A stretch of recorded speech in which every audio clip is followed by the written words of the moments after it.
Tapa a Tapa es una serie que consiste en la lectura devocional de la Biblia en un año. Esa lectura corresponde al 2024 y esta es la meditación del día 7 de junio. Bienvenidos, yo soy el pastor Rafael Pola y es una bendición compartir nuestra lectura y meditación de la palabra de nuestro Señor.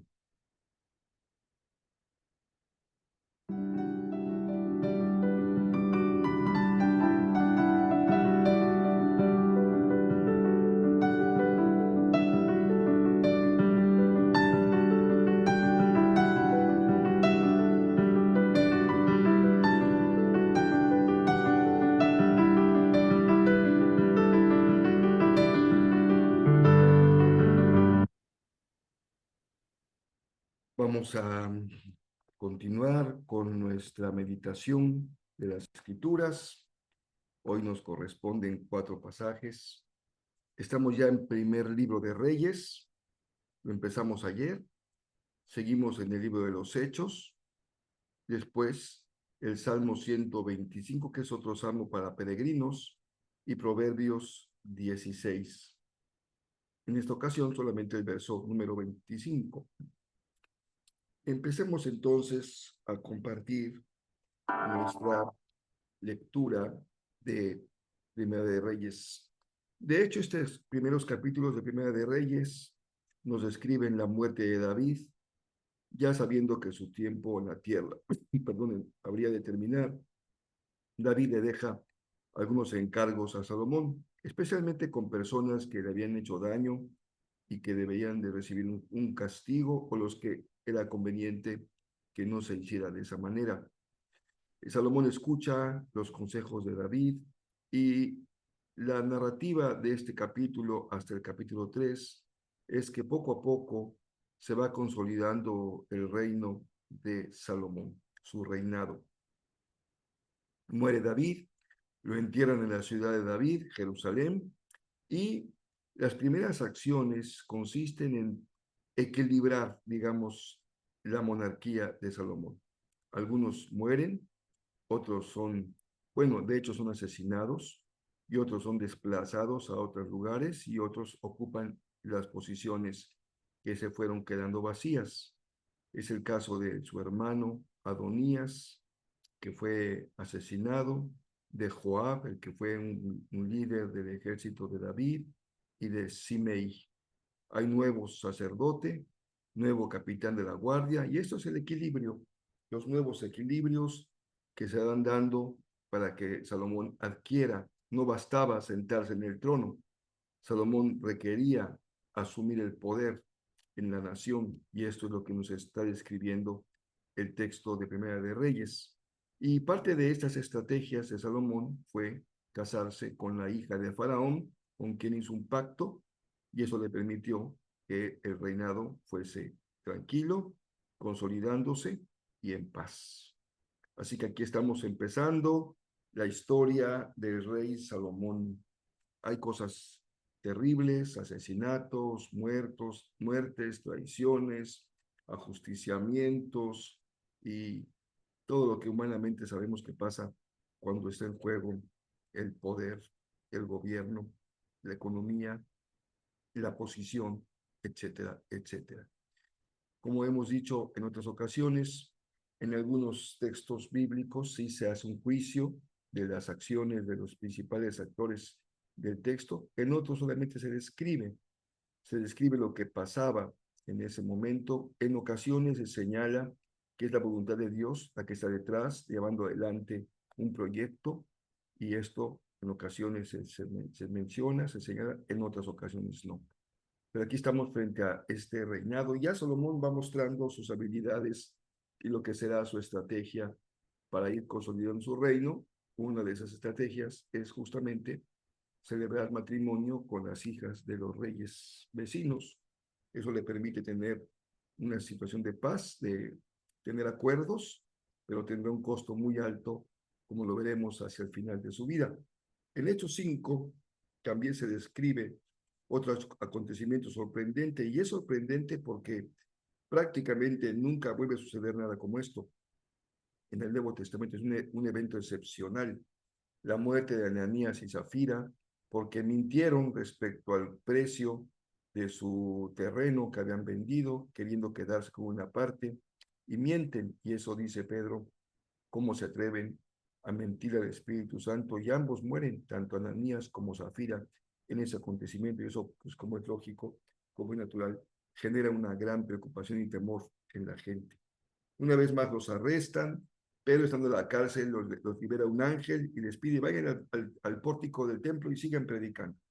Así que ellos siguen predicando, los vuelven a apresar porque han desobedecido la orden del Sanedrín, pero cuando están discutiendo si van a ejecutarlos, Gamaliel intercede por los apóstoles para que el mismo hecho de su ministerio muestre si es exitoso, que el Señor está orando ahí, y si fracasa como otros intentos, también se mostrará que no es un asunto de Dios. Pero dice algo en Gamaliel interesante: no vaya a ser que se encuentren luchando en contra de Dios, dice el Sanedrín, y esto es una palabra digna de escucharse y ponerse atención.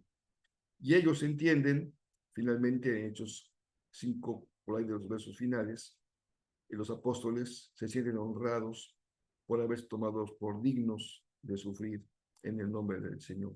Es un honor para ellos su sufrimiento por causa de Cristo. La expansión de la iglesia está empezando a darse.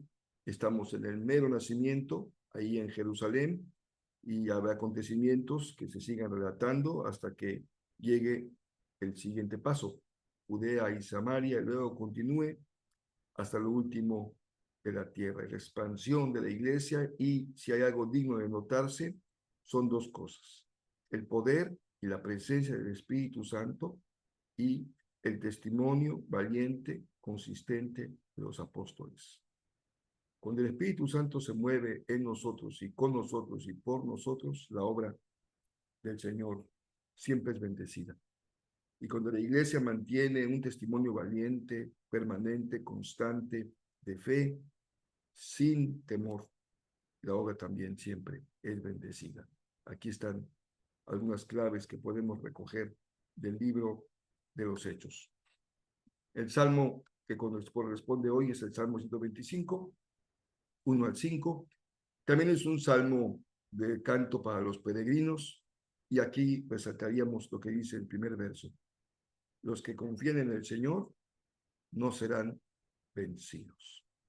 Digámoslo de forma afirmativa: los que confían en el Señor serán victoriosos.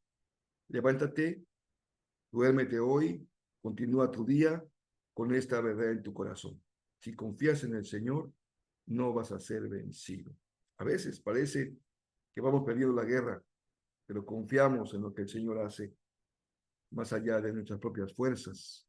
Finalmente, Proverbios nos advierte que hay un camino que parece recto, pero su fin es muerte. Tengamos discernimiento. Esta es la esencia del libro de Proverbios. Proverbios nos coloca frente a las disyuntivas de la vida, las decisiones prácticas, el día a día, lo que hay que hacer, y nos permite reflexionar en las consecuencias que tienen nuestros actos. Si algo es Proverbios, es la valoración de que todo acto tiene consecuencias, positivas o negativas. Si eres sabio, tomarás decisiones con resultados positivos. Si eres necio, tomarás decisiones con resultados negativos. Tú decides todos los días muchas cosas, desde la hora en que te levantas, lo que comes, lo que te pones en cuanto a tu ropa para vestir, el camino que sigues a tu trabajo o a tu escuela, la manera como vas a enfrentar tu día, lo que harás, lo que no harás. Todos los días tomamos muchas decisiones. Algunas de ellas son más importantes que otras. Y estas especialmente tienen que ver con el fin de nuestra vida, a dónde nos conduce esa decisión. Parece buena, pero su fin es muerte. Tomemos en cuenta la sabiduría de la palabra del Señor. Muchas hermanas han cambiado de lugar de reunión para el próximo sábado 15 de junio. Va a ser ahora en la casa de Ángeles y de Alex. La hora se mantiene, ahí se reúnen. Espero que todas disfruten con todo gozo su compañerismo. Y el domingo terminamos Sansón. Pídale al Señor, por favor, que no se me vaya a complicar más la garganta para que podamos estar al 100 compartiendo el próximo domingo nuestro último mensaje sobre Sansón. Daremos un pequeño cariz, un pequeño matiz a la historia de Sansón, porque el pueblo de Dios, como ustedes pueden observar con toda claridad, se fundamentó, se construyó en una cultura patriarcal. Hoy se usa la expresión patriarcal preponderantemente en un sentido negativo, pero es un modelo de sociedad y tenía también sus peculiaridades positivas. Se funda en el rol del varón, en el rol del esposo, en el rol del padre. El exceso, el defecto, es cuando esto lastima a una mujer o a un niño o a la sociedad. Pero hay también razones poderosas por las cuales este modelo fue el que se instituyó en el pueblo de Dios. Las cosas cambian y aunque hay ese rechazo, tenemos que recuperar lo que tiene de positivo y de revelación de Dios y de autoridad de Dios en el modelo del patriarca, del padre, que es, más bien es el padre, pero hoy no le interesa a mucha gente hablar de el padre y respetar al padre y valorar al padre. A nadie nos gusta la autoridad, pero también está el otro aspecto, cuando se ve a la mujer como un objeto, como una propiedad, como una seductora, como una pecadora. Se le achaca el pecado desde Eva, calificándola porque es mujer, y todo eso es parte de una concepción muy equivocada de la palabra y de lo que aprendemos en la palabra. Llegaremos al Nuevo Testamento, en donde es muy claro cómo, aun aunque haya dificultades en la sociedad para darle un rol a la mujer, ya en el Nuevo Testamento hay pasajes realmente asombrosos de cómo desde la revelación de Dios, del corazón de Dios, las mujeres son consideradas de otra manera. Pero de estos antihéroes o modelos negativos, uno de ellos sin duda que es Dalila. Así que vamos a pensar un poquito en eso, en Sansón y en las otras mujeres que aparecen en la vida de Sansón, pero podemos ir advirtiendo que la evaluación no va a dejar bien parado a Sansón, porque está sin duda en la parte más baja de los antihéroes. Sin embargo, como es palabra de Dios y es mensaje para nuestro corazón, todo se ha escrito para nuestra bendición, para nuestro aprendizaje, para nuestra edificación. Eso es lo que buscaremos comunicar el próximo domingo. El Señor nos bendiga muy ricamente. Seguimos, aquí nos vemos en la siguiente meditación. Dios esté con cada uno de ustedes y con sus familias.